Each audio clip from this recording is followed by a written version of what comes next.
Hello everyone. अरे नहीं, अब पढ़ाई शुरू करते हैं। हेलो एवरीवन, आज हम पढ़ने वाले हैं क्लास 10th हिस्ट्री का चैप्टर 2, नेशनलिज्म इन इंडिया। ये बात है सालों पुरानी, जब हमारा प्यारा देश इंडिया ब्रिटिशर्स का गुलाम था। वही ब्रिटिशर्स जिनको लगा था कि चाय पीते पीते वो हमें भी कंट्रोल कर लेंगे। अब बात करते हैं उस समय की, जब हमारे देश में बहुत सारी अलग अलग कम्युनिटीज थीं। कोई हिंदू, कोई मुस्लिम, कोई पंजाब से, कोई बंगाल से। सबकी अपनी अपनी कहानियां थी और अपनी अपनी परेशानियां भी। लेकिन फिर एक दिन सबको ये महसूस हुआ कि हम सब अलग नहीं हैं, हम सब एक हैं, हम सब हैं इंडियन। और यही जो फीलिंग थी ना, अपने देश से प्यार और गर्व की, इसी को कहते हैं नेशनलिज्म। अब सवाल ये है, इतनी सारी डाइवर्सिटी के बाद भी ये एकता, ये देशभक्ति आई कैसे? इसका सबसे बड़ा कारण थे गांधी जी। उन्होंने पूरी कोशिश की कि सारे इंडियंस को एक झंडे के नीचे ला पाएं। लेकिन ये काम इतना भी आसान नहीं था। गांधी जी ने कई आंदोलन किए, कुछ ऐसे जिनकी गूंज आज तक सुनाई देती है, तो कुछ जो थोड़े कम इम्पैक्टफुल रहे। पर हर आंदोलन ने, हर स्ट्रगल ने लोगों के दिलों में नेशनलिज्म की चिंगारी जलाई। और अब हम जानेंगे उन आंदोलनों के बारे में जो इस कहानी का हिस्सा हैं। हमारा पहला टॉपिक है द फर्स्ट वर्ल्ड वॉर, खिलाफत एंड नॉन कोऑपरेशन मूवमेंट। कहानी शुरू होती है फर्स्ट वर्ल्ड वॉर से, जब दुनिया के सारे बड़े बड़े देश भिड़े हुए थे। और इसका बिल ब्रिटिश गवर्नमेंट ने खुद नहीं, हम इंडियन से भरवाया, टैक्स बढ़ा बढ़ाकर। इतना टैक्स कि लोग बोले, उठा ले रे बाबा। ऊपर से गांव के लोगों को जबरदस्ती ब्रिटिश आर्मी में भर्ती किया जाने लगा। Congrats, you been forcefully hired. महंगाई अलग, और फिर कुदरत का सरप्राइज, देश में सूखा, फसलें बर्बाद, खाने की किल्लत, और फिर आई इन्फ्लुएंजा एपिडेमिक, जिसने 13 मिलियन लोगों की जान ले ली। लोग सोच रहे थे लड़ाई खत्म होगी तो चैन मिलेगा। ब्रिटिशर्स बोले, नाइस जोक। टैक्स वही के वहीं और मुसीबतें डबल। लेकिन तभी एंट्री होती है एकदम शांत दिखने वाले, लेकिन दिमाग में 440 वोल्ट का प्लान लिए महात्मा गांधी। साउथ अफ्रीका से लौटे थे, रेसिज्म से लड़ते हुए एक नया तरीका लेकर, सत्याग्रह, मतलब सच्चाई और अहिंसा से लड़ाई। गांधी जी बोले, इरादा सही हो तो लाठी डंडे नहीं, बस सच्चाई काफी है। और लोग बोले, लव यू बापू। इंडिया आते ही शुरू किया काम। पहले गए बिहार के चंपारण, जहां किसानों से जबरदस्ती इंडिगो कल्टीवेशन करवाई जा रही थी। पेमेंट उतनी जितनी तुम्हारी पॉकेट मनी। गांधी जी बोले, इनफ इज इनफ, और किया सत्याग्रह। इंसाफ मिला। फिर पहुंचे गुजरात के खेड़ा, जहां फसलें खराब, बीमारियां फैली, पर टैक्स फिर भी मांग रहे थे। सरकार कान में ईयर प्लग्स डालकर बैठी थी। गांधी जी ने आवाज उठाई और टैक्स माफ करवाया। इसके बाद गए अहमदाबाद, जहां फैक्ट्री वर्कर्स को मिल रही थी आधी सैलरी में डबल मेहनत। गांधी जी बोले, ये इनजस्टिस नहीं चलेगा, और यहां भी किया सत्याग्रह। फिर जीत हासिल। इन सब से गांधी जी बन चुके थे पूरे देश के हीरो। लोग बोले, बस यही तो असली लीडर है। और गांधी जी ने सोचा, अब कुछ बड़ा करना पड़ेगा। तो उन्होंने निशाना साधा ब्रिटिशर्स के काले कानून पर, द रॉलआउट एक्ट। तो पिछली बार देखा कैसे गांधी जी ने अपने पहले सत्याग्रह से लोगों की जान बचाई और ब्रिटिशर्स की नाक में दम कर दिया। अब गांधी जी का प्लान था नेक्स्ट लेवल पे जाने का, और इसी जोश में उन्होंने 1919 में पूरे देश के लिए एक नया सत्याग्रह लॉन्च किया। और इस बार टारगेट था एक एक्स्ट्रा टॉक्सिक कानून, रॉलेट एक्ट। ब्रिटिशर्स ने इसे लिटरली रातों रात पास कर दिया। ना कोई डिबेट, ना कोई डिस्कशन। इस एक्ट से उन्हें सुपर विलन पावर्स मिल गई। किसी को भी बिना वारंट सीधा जेल, और वो भी 2 साल तक। गांधी जी बोले, ऐसा नहीं चलेगा, इसका जवाब देंगे, लेकिन शांति से। 6 अप्रैल 1919 गांधी जी ने कंट्री वाइड स्ट्राइक का कॉल दिया। वर्कर्स बोले, छुट्टी मना लेते हैं, दुकानें बंद, लोग सड़कों पर, और स्लोगन्स गूंज उठे, down with Rowlatt act. British government घबरा गई और टिपिकल कॉलोनियल स्टाइल में क्रैकडाउन चालू। अमृतसर में कुछ लोकल लीडर्स को उठा लिया गया और गांधी जी को दिल्ली आने से रोक दिया गया। 10 अप्रैल को पीसफुल प्रोटेस्ट चल रहा था, लेकिन पुलिस ने बिना बात गोलियां चला दी। भीड़ भड़क गई और फिर हुआ गुस्से का ब्लास्ट। बैंक्स, रेलवे स्टेशंस पे लोगों ने हमला कर दिया। ब्रिटिशर्स बोले, अब आर्मी ही संभालेगी। अमृतसर में मार्शल लॉ लगा और नए विलन बनकर आए जनरल डायर। 13 अप्रैल 1919 जलियांवाला बाग का दिन। एक बंद मैदान जिसमें हजारों लोग थे, कुछ प्रोटेस्ट के लिए, कुछ मेला देखने, और उन्हें नहीं पता था कि मार्शल लॉ लगा है। तभी डायर अपने सोल्जर्स के साथ घुसा, सभी एग्जिट्स बंद करवाए और बोले, फायर। चारों ओर चीखें, अफरा तफरी और गोलियों की बौछार। बच्चे, औरतें, कोई नहीं बचा। डायर ने बाद में बोला, लोगों को सबक सिखाना जरूरी था। पर असल में ब्रिटिश गवर्नमेंट ने डर नहीं, नफरत बोई, और लोगों के दिलों में उठ गया सवाल, अब क्या करेंगे गांधी जी?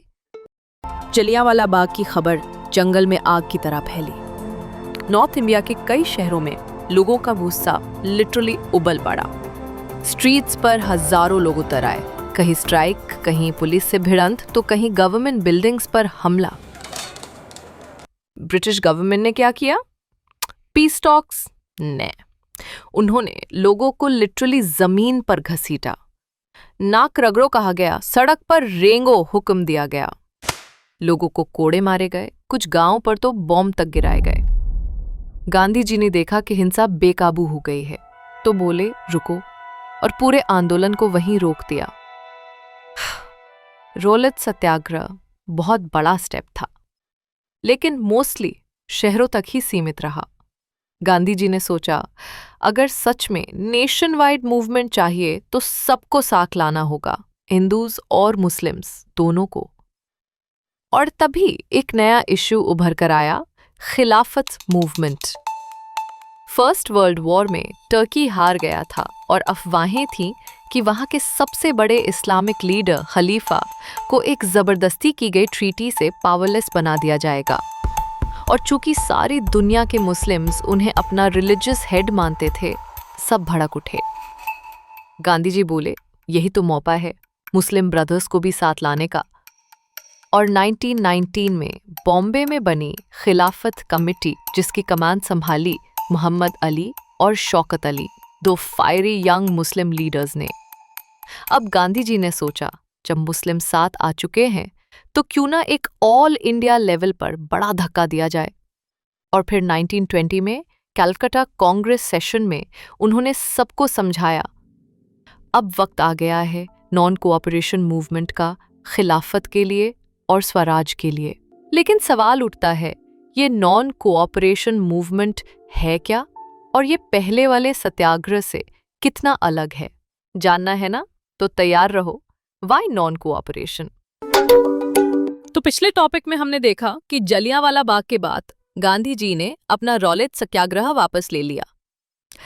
क्यों? क्योंकि वो आंदोलन ज्यादा दूर तक नहीं पहुंच पाया। ब्रिटिशर्स ने उसे सिर्फ कुछ शहरों में ही कुचल दिया। जैसे उनका कहना हो, नाइस ट्राई गांधी, बट ना। अब गांधी जी समझ गए, बॉस अकेले नहीं होगा। तो इस बार उन्होंने हिंदू और मुस्लिम दोनों को साथ लाने का सोचा और उठाया खिलाफत का मुद्दा। और फिर नॉन कोऑपरेशन मूवमेंट का आइडिया सामने आया। लेकिन सवाल ये, नॉन कोऑपरेशन क्यों? गांधी जी ने अपनी लेजेंडरी किताब हिंद स्वराज में कहा था, ब्रिटिश राज इसीलिए है क्योंकि हम उन्हें रहने दे रहे हैं। अगर हमने कोऑपरेशन बंद कर दी तो उनका एम्पायर एक साल भी नहीं टिकेगा। तो भाई नॉन कोऑपरेशन मूवमेंट बनता कैसे? गांधी जी ने रोड मैप दिया, एकदम गूगल मैप्स की क्लैरिटी के साथ। सबसे पहले सरकारी खिताब वापस, जिन्हें ब्रिटिश गवर्नमेंट ने सर, राय बहादुर या नाइट बना रखा था। बाय बाय बोलो। Indian civil servants, soldiers, police, सबको नौकरी छोड़ में थी। फिर कोर्ट्स, ब्रिटिश स्कूल्स और फॉरेन आइटम्स का बॉयकॉट, मतलब विदेशी कपड़े भी टाटा बाय बाय। और अगर ब्रिटिश गवर्नमेंट फिर भी माने नहीं, तो आखिरी हथियार सिविल डिसोबीडियंस कैंपेन, यानी कानून तोड़ो लेकिन पीसफुली। 1920 की गर्मियों में गांधी जी और शौकत अली निकल पड़े पूरे इंडिया के टूर पर। स्टेशंस, टाउन हॉल्स, विलेजेस, हर जगह समझाया कि भाई ये आंदोलन सिर्फ गांधी जी का नहीं, हम सबका है। लेकिन कांग्रेस के अंदर थोड़े फ्रिक्शंस भी थे। कुछ लीडर्स बोले, इलेक्शन बॉयकॉट क्यों? ब्रिटिशर्स अगर असेंबली में 5 सीट दे रहे हैं तो कम से कम बात तो कर पाएंगे। लेकिन गांधी जी बोले, नहीं भाई, हम सिस्टम का हिस्सा नहीं बनेंगे। और आखिरकार नागपुर 1920 कांग्रेस सेशन में ये बात फिक्स हो गई, नॉन कोऑपरेशन इट इज। लेकिन अब असली मसला ये था, ये आंदोलन चलेगा कैसे और क्या सभी के लिए नॉन कोऑपरेशन का मतलब एक जैसा था? जवाब मिलेगा अगले टॉपिक में, differing strands with in the movement. तो पिछली बार हमें देखा था कि नागपुर कांग्रेस सेशन में नॉन कोऑपरेशन प्रोग्राम को ग्रीन सिग्नल मिल गया था और अब गेम स्टार्ट होने वाला था। नॉन कोऑपरेशन खिलाफत मूवमेंट ऑफिशियली शुरू हुआ जनवरी 1921 में। लेकिन भाई साहब, ये कोई सिंपल व्हाट्सएप ग्रुप नहीं था। हर कोई इसमें जुड़ा तो सही, लेकिन सबका एक मोटिव अलग। एक बोला था स्वराज चाहिए, दूसरा बोल रहा था खलीफा जिंदाबाद। मतलब एक मूवमेंट, 1000 मीनिंग्स। अब सबसे पहले देखते हैं बड़े शहरों में ये मूवमेंट कैसे चला। शहरों में इस आंदोलन की शुरुआत हुई पढ़े लिखे लोगों से। स्टूडेंट्स बोले, ब्रिटिश स्कूल ना भाई, और हजारों स्टूडेंट्स ने सरकारी स्कूल्स और कॉलेजेस छोड़ दिए। टीचर्स ने भी बोला, अब बस, हम और नहीं पढ़ाएंगे ब्रिटिश स्कूल्स पे। और कुछ हेडमास्टर्स तो ऐसे निकले, रेजिग्नेशन ले लो, हमारी तरफ से गिफ्ट। और इलेक्शंस, भाई लोगों ने वोटिंग बूथ तक जाना गवारा नहीं समझा। सिस्टम ही रिजेक्ट कर दिया यार। अब जरा मूवमेंट के इकोनॉमिक हथियार की बात करते हैं। नॉन कोऑपरेशन का असली फायर पावर था बॉयकॉट। विदेशी चीजों का तो ऐसा बॉयकॉट हुआ कि ब्रिटिश फर्म्स बोले, हमसे क्या गलती हो गई। लोगों ने विदेशी कपड़े खरीदना बंद कर दिया। शराब की दुकानों के बाहर खड़े होकर पिकेटिंग होने लगी। बेटा, दारू अंदर नहीं, आजादी बाहर है। और भाई साहब, विदेशी कपड़ों की होली चली। सड़क किनारे बड़े बड़े अलाव में सूट बूट को ऐसे फूका गया जैसे एक्स की फोटोज। इंपोर्ट आधा हो गया। कई दुकानदार बोले अब से सिर्फ स्वदेशी, और लोगों ने पहनना शुरू किया खादी। अब इससे फायदा किसे हुआ? हैंडलूम वाले, लोकल बुनकर और इंडियन क्लॉथ मिल्स, सबकी बल्ले बल्ले। लेकिन हर कहानी में एक ट्विस्ट तो होता ही है। धीरे धीरे शहरों में ये मूवमेंट ठंडा पड़ने लगा। क्यों? पहली बात, खादी महंगा था। पुअर लोग बोले, भाई हम गरीब हैं, गांधी नहीं। महंगा कपड़ा खरीदना सबके बस की बात नहीं थी। दूसरी बात, स्कूल्स की कमी। ब्रिटिश स्कूल्स को बाय बोल तो दिया, लेकिन अपने पास ऑप्शंस क्या थे? इंडियन यूनिवर्सिटीज कम थी, तो स्टूडेंट्स बोले, भाई एडमिशन तो लेना है कहीं। और धीरे धीरे वापसी शुरू हो गई।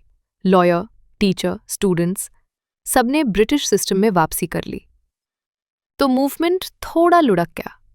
लेकिन रुको रुको, क्या ये सिर्फ शहरों में हो रहा था? नो भाई, गेम अब असली रूप ले रहा था गांव और देहातों में। तो चलो देखते हैं गांव के लोगों ने इस मूवमेंट को कैसे अपनाया, और क्या उनके स्वराज का मतलब भी वही था जो शहर वालों के लिए था। Rebellion in the country side. पिछले टॉपिक में हमने देखा कि कैसे नॉन कोऑपरेशन मूवमेंट शहरों में शुरू हुआ, लेकिन धीरे धीरे उसकी रफ्तार कम हो गई। अब देखते हैं कि शहरों से निकलकर यह आंदोलन गांव देहात में कैसे फैला। गांव में नॉन कोऑपरेशन मूवमेंट में किसान और जंगल में रहने वाले आदिवासी भी जुड़ने लगे। ये लोग पहले से ही अपनी अलग अलग लड़ाइयां लड़ रहे थे। जैसे उत्तर प्रदेश के अवध में किसानों को बाबा रामचंद्र राम के एक साधु लीड कर रहे थे। यहाँ आंदोलन बड़े जमींदारों के खिलाफ था, जो किसानों से बहुत ज्यादा किराया और अलग अलग तरह के टैक्स लेते थे। किसानों को बिगार भी करना पड़ता था, मतलब जमींदारों के खेत में बिना पैसे लिए काम करना पड़ता था और उनकी जमीन पर उनका कोई हक नहीं था। किसान आंदोलन की डिमांड्स थीं, पहला, टैक्स कम किया जाए, दूसरा, बिगार मतलब फ्री लेबर खत्म किया जाए, तीसरा, जुल्मी जमींदारों का सोशल बॉयकॉट किया जाए, यानी उनसे कोई रिश्ता ना रखा जाए। कई जगहों पर गांव की पंचायतों ने नाई धोबी बैन ऑर्गेनाइज किए, जिससे जमींदारों को बाबर्स और धोबियों की सर्विसेज नहीं मिल पा रही थी। सोचो कितना स्मार्ट तरीका था। जवाहरलाल नेहरू भी अवध के गांवों में घूमने लगे, किसानों से बात करने लगे और उनकी प्रॉब्लम्स को समझने की कोशिश करने लगे। अक्टूबर तक अवध किसान सभा बनाई गई। तो जब अगले साल नॉन कोऑपरेशन मूवमेंट शुरू हुआ, कांग्रेस ने कोशिश की कि अवध के किसानों की लड़ाई को बड़े आंदोलन में शामिल कर लिया जाए। लेकिन किसान आंदोलन ने कुछ ऐसे रूप ले लिए जिससे कांग्रेस लीडर्स खुश नहीं थे। जैसे जैसे आंदोलन 1921 में फैला, जमींदारों और दुकानदारों के घरों पर हमले हुए, बाजारों को लूटा गया। कई जगहों पर लोकल लीडर्स ने किसानों को बताया कि गांधी जी ने कहा है कि अब कोई टैक्स नहीं देना है और जमीन गरीबों में बांट दी जाएगी। महात्मा गांधी का नाम हर एक्शन और इच्छा को सही ठहराने के लिए यूज किया जा रहा था। बस अवध के किसान ही नहीं, जंगल में रहने वाले आदिवासियों ने भी महात्मा गांधी के मैसेज और स्वराज के आइडिया को अपने तरीके से समझा। आंध्र प्रदेश के गुडेम हिल्स में 1920s की शुरुआत में एक गुरिल्ला मूवमेंट फैला। यह कांग्रेस के तरीके से अलग था, क्योंकि इसमें मार पीट शामिल थी। यहाँ ब्रिटिश गवर्नमेंट ने बड़े बड़े जंगल बंद कर दिए थे, जिससे लोगों को जंगल में अपने पशु चराने या लकड़ी और फल इकट्ठा करने से रोक दिया गया था। इससे पहाड़ी लोग बहुत गुस्से में थे। जब गवर्नमेंट ने उन्हें रोड बनाने के लिए बेगार करने को कहा, मतलब बिना पैसे काम करने को कहा, तो पहाड़ी लोगों ने रिवोल्ट कर दिया। उन्हें लीड करने के लिए एक बहुत ही इंटरेस्टिंग फिगर आए, जो थे अल्लूरी सीताराम राजू। अल्लूरी सीताराम राजू का दावा था कि उनके पास स्पेशल पावर्स हैं। वो भविष्यवाणी कर सकते थे, लोगों को ठीक कर सकते थे और तो और गोली लगने पर भी बच सकते थे। लोग अल्लूरी सीताराम राजू से बहुत इंप्रेस थे और उन्हें भगवान का अवतार मानते थे। अल्लूरी सीताराम राजू महात्मा गांधी की ग्रेटनेस की बात करते थे और लोगों को खादी पहनने और शराब छोड़ने के लिए मोटिवेट करते थे। लेकिन साथ ही वो ये भी कहते थे कि इंडिया को सिर्फ ताकत से आजाद किया जा सकता है, अहिंसा से नहीं। गुडेम के रेबल्स ने पुलिस स्टेशंस पर हमले किए, ब्रिटिश ऑफिशियल्स को मारने की कोशिश की और स्वराज पाने के लिए गुरिल्ला वॉरफेयर करते रहे। लेकिन आखिरकार अल्लूरी सीताराम राजू को 1924 में पकड़ लिया गया और उन्हें फांसी दे दी गई। लेकिन वो मरकर भी लोगों के दिलों में जिंदा रहे। तो हमने देखा कि कैसे गांव में किसान और आदिवासी स्वराज को अपने अपने तरीके से समझ रहे थे। अब देखते हैं कि बागानों में काम करने वाले वर्कर्स के लिए स्वराज का मतलब क्या था। Swaraj in the plantations.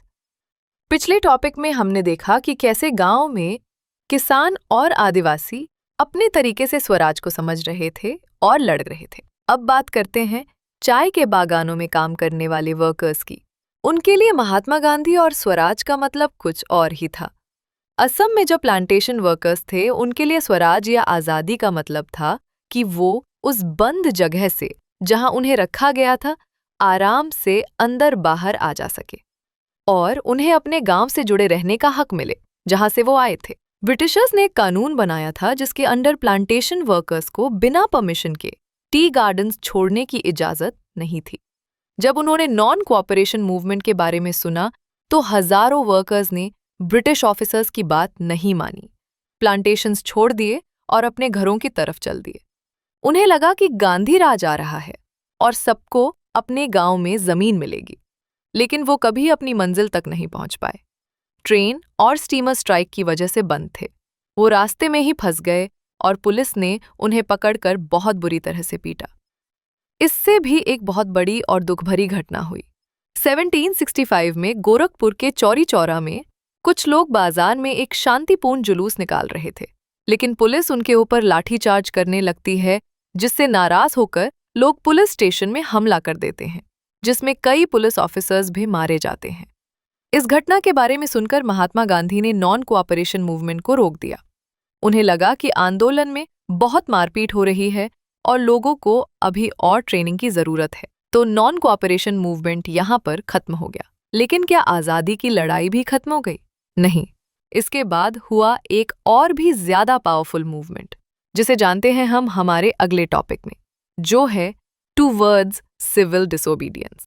पिछले टॉपिक में हमने देखा कि कैसे चौरी चौरा की घटना के बाद महात्मा गांधी ने नॉन कोऑपरेशन मूवमेंट को वापस ले लिया।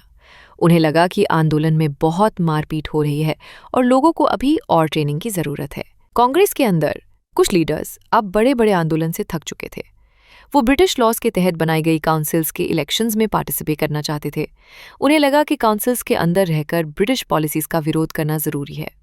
CR दास और मोतीलाल नेहरू ने कांग्रेस के अंदर ही स्वराज पार्टी बनाई ताकि वो चुनावों में वापस जा सके। लेकिन जवाहरलाल नेहरू और सुभाष चंद्र बोस जैसे यंग लीडर्स और भी बड़े आंदोलन और फुल इंडिपेंडेंस के लिए जोर दे रहे थे। इसी बीच पूरी दुनिया में आई इकोनॉमिक डिप्रेशन। खेती की चीजों के दाम गिर गए, किसानों को अपनी फसलें बेचना मुश्किल हो गया और वो टैक्स नहीं दे पा रहे थे। पर ब्रिटिशर्स जबरदस्ती टैक्स वसूल रहे थे, जिस वजह से एक बार फिर किसानों का गुस्सा 7वें आसमान में था।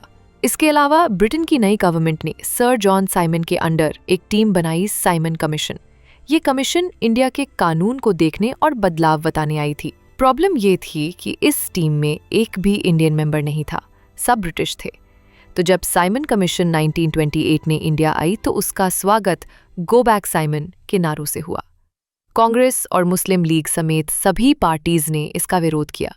अब पूरे देश में ही ब्रिटिशर्स के खिलाफ प्रदर्शन हो रहे थे, जिसे देख ब्रिटिश गवर्नमेंट घबरा गई और मनाने के लिए ब्रिटिश वाइसराय लॉर्ड इरविन ने एक ऑफर दिया कि आप सभी प्रोटेस्ट परमानेंटली बंद कीजिए, जिसके बदले इंडिया को फ्यूचर में थोड़ी आज़ादी मिलेगी और एक मीटिंग बुलाई जाएगी जिसमें फ्यूचर के कानून पर बहस होगी।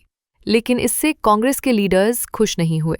कांग्रेस के अंदर के यंग लीडर्स जैसे जवाहरलाल नेहरू और सुभाष चंद्र बोस फुल इंडिपेंडेंस पर और भी ज्यादा जोर देने लगे। दिसंबर 1929 में जवाहरलाल नेहरू की प्रेसिडेंसी में लाहौर में कांग्रेस की मीटिंग में पूर्ण स्वराज या पूरी आज़ादी की डिमांड को पक्का कर दिया गया। ये डिक्लेयर किया गया कि 26 जनवरी 1930 को इंडिपेंडेंस डे के रूप में मनाया जाएगा, जब लोग अधूरी नहीं पूरी आज़ादी के लिए लड़ने की शपथ लेंगे। लेकिन इन सेलिब्रेशंस पर बहुत कम लोगों का ध्यान गया। तो गांधी जी को लगा कि आजादी के इस बड़े आइडिया को लोगों की रोजमर्रा की जिंदगी से जोड़ना होगा।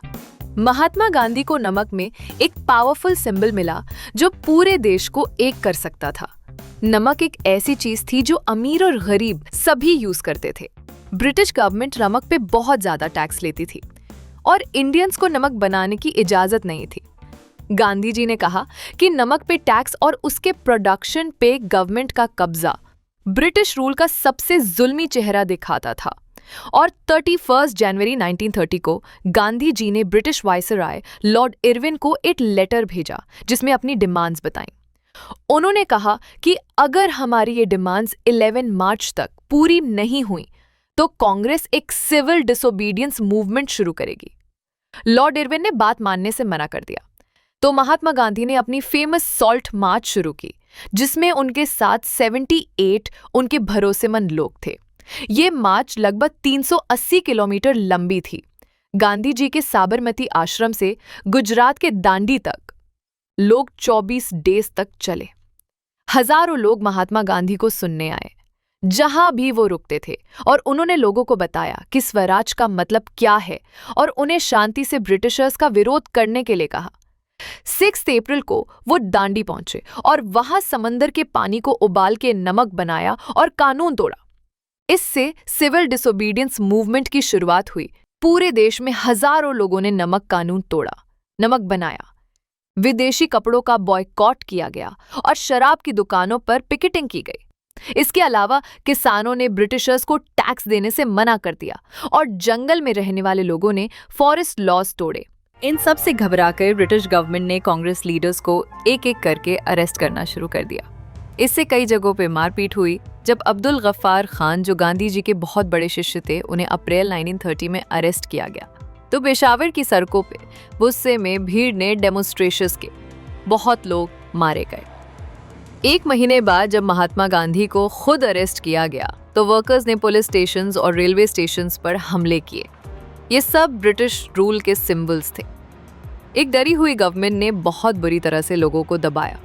शांतिपूर्ण लोगों पर हमले हुए, महिलाओं और छोटे छोटे बच्चों को तक पीटा गया और बहुत सारे लोगों को अरेस्ट किया गया। इस सिचुएशन में महात्मा गांधी ने एक बार फिर आंदोलन को रोकने का फैसला किया और 5 मार्च 1931 को ब्रिटिश वाइसराय लॉर्ड इरविन के साथ एक समझौता किया, जिसे गांधी इरविन पैक्ट कहते हैं। इस पैक्ट के तहत गांधी जी ने लंदन में एक मीटिंग में पार्टिसिपेट करने पर अग्री किया, लेकिन इसके बदले गवर्नमेंट को पॉलिटिकल प्रिजनर्स को रिलीज करना था। दिसंबर 1931 में गांधी जी मीटिंग के लिए लंदन गए, लेकिन वहां उनकी कोई बात सुनी ही नहीं गई और वो निराश होकर वापस लौट आए। इंडिया वापस आके उन्होंने देखा कि गवर्नमेंट ने लोगों को दबाना फिर से शुरू कर दिया है। गफ्फार खान और जवाहरलाल नेहरू दोनों जेल में थे, उन्हें अभी तक रिलीज नहीं किया गया था। इसके अलावा कांग्रेस पार्टी को इलीगल डिक्लेयर कर दिया गया था। इसे देखकर महात्मा गांधी ने सिविल डिसोबीडियंस मूवमेंट को दोबारा शुरू करने का फैसला किया। 1 साल से भी ज्यादा समय तक आंदोलन चलता रहा, लेकिन 1934 तक उसकी ताकत खत्म हो गई। इसकी एक बड़ी वजह थी अलग अलग लोगों का इस आंदोलन को देखने का अलग अलग नजरिया, जिसे जानते हैं हम हमारे अगले टॉपिक में, जो है how participants saw the movement. पिछले टॉपिक में हमने देखा कि कैसे गांधी जी ने सॉल्ट मार्च से सिविल डिसोबीडियंस मूवमेंट शुरू किया और कैसे यह आंदोलन 2 बार चला। अब देखते हैं कि इस सिविल डिसोबीडियंस मूवमेंट में अलग अलग लोगों ने कैसे पार्टिसिपेट किया, उन्होंने आंदोलन में क्यों पार्टिसिपेट किया और उनके लिए स्वराज का मतलब क्या था। सबसे पहले जानते हैं कि गांव के अमीर किसानों ने इस मूवमेंट को कैसे लिया। जैसे गुजरात के पाटीदार्स और उत्तर प्रदेश के जाट्स जो आंदोलन में बहुत एक्टिव थे। जब आर्थिक मंदी आई तो फसलों के दाम गिर गए और उन्हें बहुत नुकसान हुआ। उनकी इनकम कम हो गई तो उन्हें गवर्नमेंट का टैक्स देना मुश्किल हो गया। इसलिए ये अमीर किसान सिविल डिसोबीडियंस मूवमेंट के बड़े सपोर्टर बन गए। उनके लिए स्वराज का मतलब था कि उनका टैक्स कम हो जाए।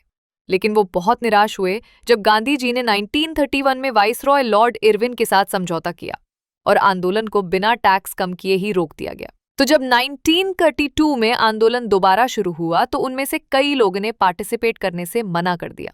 अब जानते हैं कि गांव के गरीब किसानों ने इस मूवमेंट को कैसे लिया।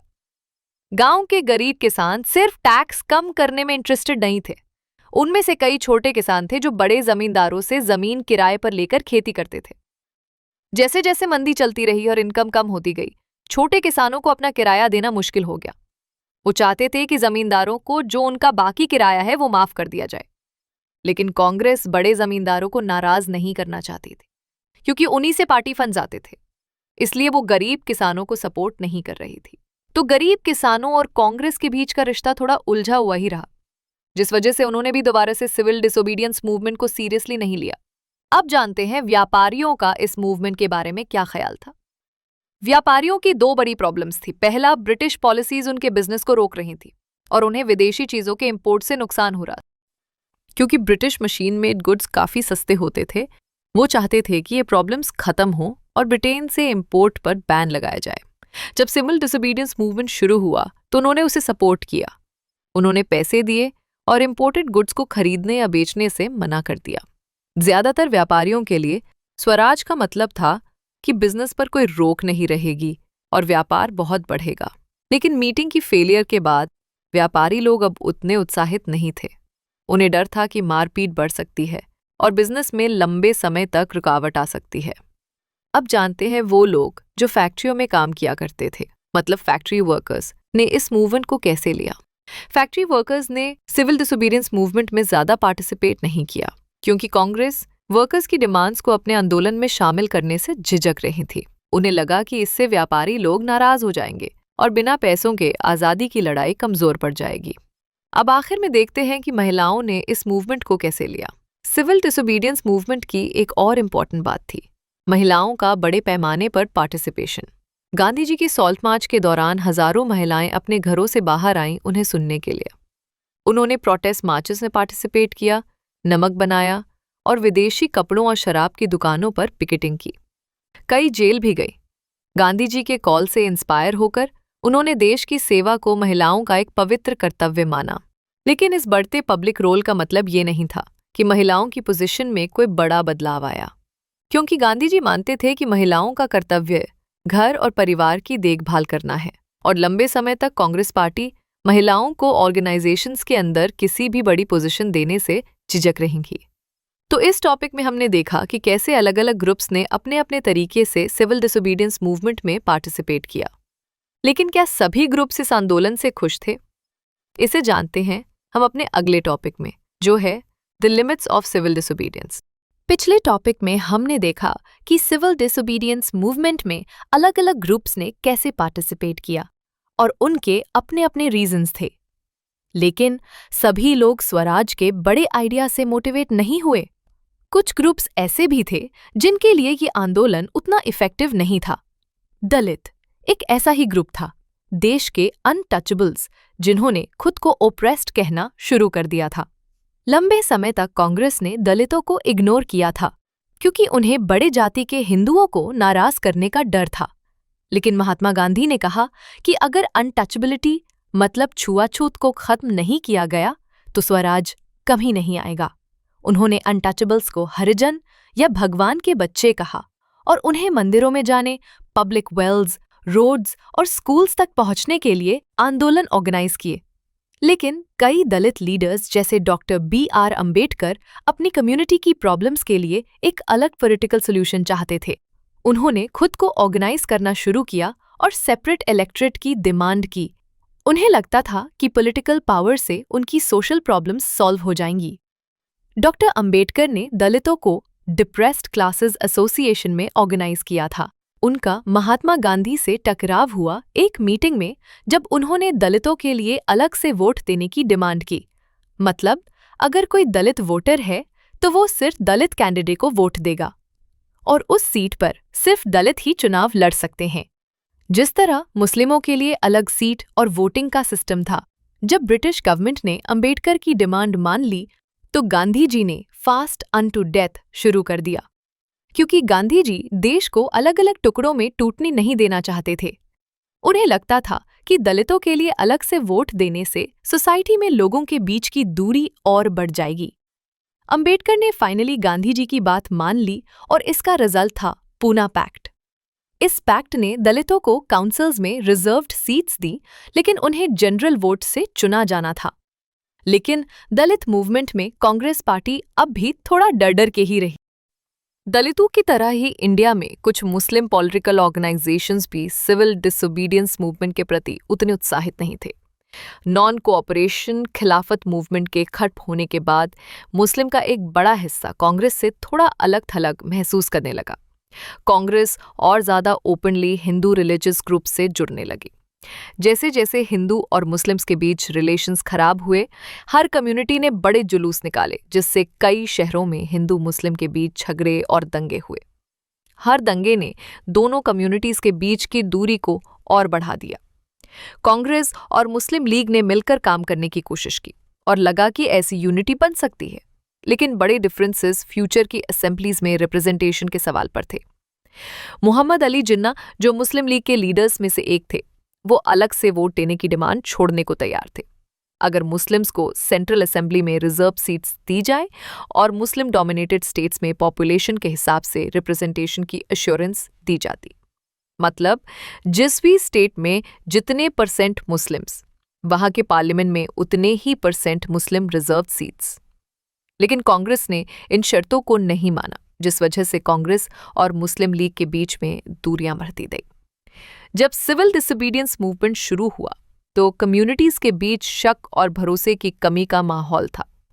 कांग्रेस से अलग थलग होने की वजह से मुस्लिम्स का एक बड़ा हिस्सा नेशन वाइड मूवमेंट के कॉल पर रिस्पॉन्ड नहीं किया। कई मुस्लिम लीडर्स और इंटेलेक्चुअल्स ने इंडिया में माइनॉरिटी के रूप में मुस्लिम्स के स्टेटस के बारे में अपनी चिंता बताई। उन्हें डर था कि मेजॉरिटी हिंदूज के बीच उनकी बात सुनने वाला कोई नहीं होगा। तो हमने देखा कि कैसे सिविल डिसोबीडियंस मूवमेंट में सभी ग्रुप्स एक साथ नहीं आ पाए।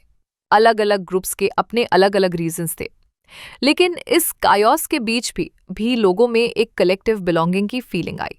और ये कैसे हुआ, इसे जानते हैं हम हमारे अगले टॉपिक में, the sense of collective belonging. पिछले टॉपिक में हमने देखा कि सिविल डिसोबीडियंस मूवमेंट में सभी ग्रुप्स की अपनी अलग डिमांड्स और प्रॉब्लम्स थीं और इस वजह से सभी ग्रुप्स एक साथ नहीं आ पाए। लेकिन नेशनलिज्म तभी फैलता है जब लोग ये मान लेते हैं कि वो सब एक ही देश का हिस्सा हैं, जब उन्हें कोई ऐसी चीज मिलती है जो उन्हें एक साथ जोड़ती है। तो लोगों के दिमाग में देश की ये फीलिंग कैसे बनी? ये कलेक्टिव बिलोंगिंग की फीलिंग एक साथ मिलकर लड़ने के एक्सपीरियंस से आई। जैसे जब सब मिलकर ब्रिटिशर्स के खिलाफ लड़ रहे थे तो उन्हें लगा कि वो सब एक हैं। लेकिन इसके अलावा भी कई कल्चरल तरीके थे जिनके जरिए नेशनलिज्म ने लोगों के दिमाग में जगह बनाई। इतिहास और कहानियां, लोकगीत और गाने, तस्वीरें और सिंबल्स, सब ने नेशनलिज्म बनाने में एक रोल प्ले किया। जैसे भारत माता की इमेज, देश की पहचान को अक्सर एक तस्वीर या चित्र में दिखाया जाता है। 20th सेंचुरी में इंडिया की पहचान को भारत माता की तस्वीर से जोड़ा गया। ये तस्वीर सबसे पहले बंकिम चंद्र चट्टोपाध्याय ने बनाई थी। उन्होंने वंदे मातरम भी लिखा, जो भारत माता के लिए एक गीत था। बाद में इसे उनके नॉवल आनंद मठ में शामिल किया गया और बंगाल के स्वदेशी आंदोलन के दौरान इसे बहुत गाया गया। अवनींद्रनाथ टैगोर ने भी अपनी फेमस भारत माता की तस्वीर पेंट की। इस पेंटिंग में भारत माता को एक शांत, डिवाइन रूप में दिखाया गया है। इस भारत माता के प्रति भक्ति को अपनी देशभक्ति का सबूत माना जाने लगा। इसी तरह दूसरी चीज जो लोगों को आपस में जोड़ती थी वो थे लोकगीत। नेशनलिज्म के आइडियाज इंडियन लोकगीतों को दोबारा जिंदा करने के मूवमेंट से भी डेवलप हुए। रविंद्रनाथ टैगोर ने खुद लोकगीत और पुरानी कहानियां कलेक्ट करना शुरू किया, जिससे लोगों के अंदर देशभक्ति की भावना जगाई जा सके। इसी तरह नटेसा शास्त्री ने तमिल लोकगीतों का एक बहुत बड़ा कलेक्शन पब्लिश किया, the folklore of southern India. उन्हें लगता था कि लोकगीत नेशनल लिटरेचर है जिससे लोगों को जोड़ा जा सकता है।